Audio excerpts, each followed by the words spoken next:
Clarence and I'm a year 1 computer science student. I'm Chiseng. I'm year 1 mechanical engineering student. My name is Shaheen and I'm a year 3 computer science student. So I'm Adeline, a year 1 BME. Alright, so the first line of business would be to try to get over this 3cm by 3cm bump. Since we were building on top of the template robot, we found out that the wheels on the template robot were too small. Thus, we increased the diameter. Next, we found out that adding serrations help. However, we found out that adding too many serrations would cause the surface area of the wheel in contact with the ground per unit time to decrease and thus cause a loss of friction. Thus, we went with a more modest number of serrations. We went with 4 serrations. And for weight-saving measures, we actually cut out 4 quadrants from the wheel. Since we wanted stability and sturdiness in our wheels, we opted to laser cut them from acrylic rather than build them up from cardboard. But the only issue is that the acrylic sheet is 3mm and even a 3mm wide anti-slip mat to overcome the ramp would not provide sufficient friction. Thus we went ahead and extended the edge surface of the wheel using a 2cm cardboard extension, and onto this we added a 2cm wide anti-slip strip. And now comes the question of the number of motors. If we use 2 parallel motors on either the front or back, then there will arise a problem. Since we know that for a fixed applied voltage, the motor speed is determined by the balance between the supply voltage, back EMF and internal losses. Since 2 motors have slightly different internal parameters, they can reach different steady-state angular velocities even under the same applied potential difference. And this will prevent the robot from moving in a straight line. Here is one example where the difference was extreme. Is it turning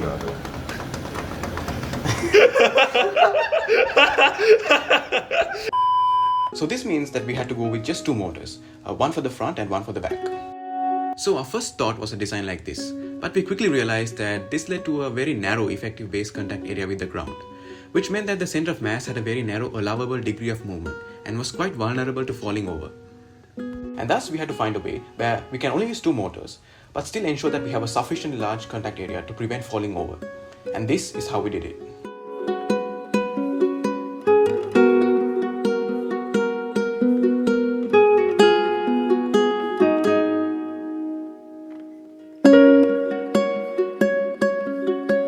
Thus, we made a dual axle system made up of ice cream sticks for a vastly increased base contact area and a very low chance of falling over.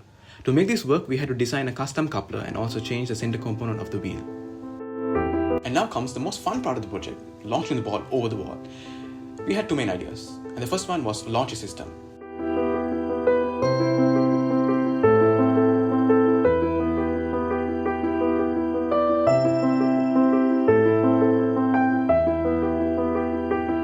And to finish the assembly, we slot in dual bands to either side of the launcher front plate and thread in the modified ice cream stick behind the servo and latch on the dual bands to the ice cream stick and slot in the ball, and we are done.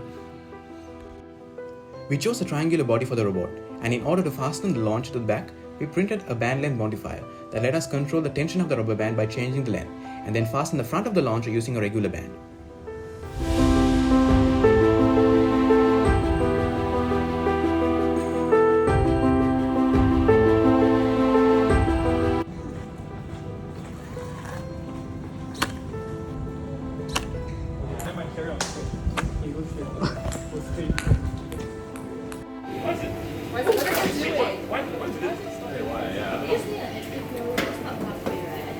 Don't touch your robot immediately, just in case it can be and you can do the sequences over. Actually, yeah, I think so. I think the robot will go that. That's the metric.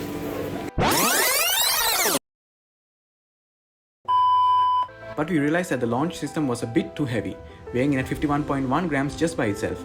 We were afraid of being the heaviest in the class, so we also experimented with the catapult system. And thus we created a second robot. Even though prototype 2, i.e. the one with the catapult, worked before the gridded run, but on the day of the gridded run, sadly almost everything went wrong for us. All of a sudden the connections to the Arduino were loose, the servo didn't have sufficient power, and the ultrasonic sensor was giving outrageous readings. But guess who decided to behave just after the gridded run?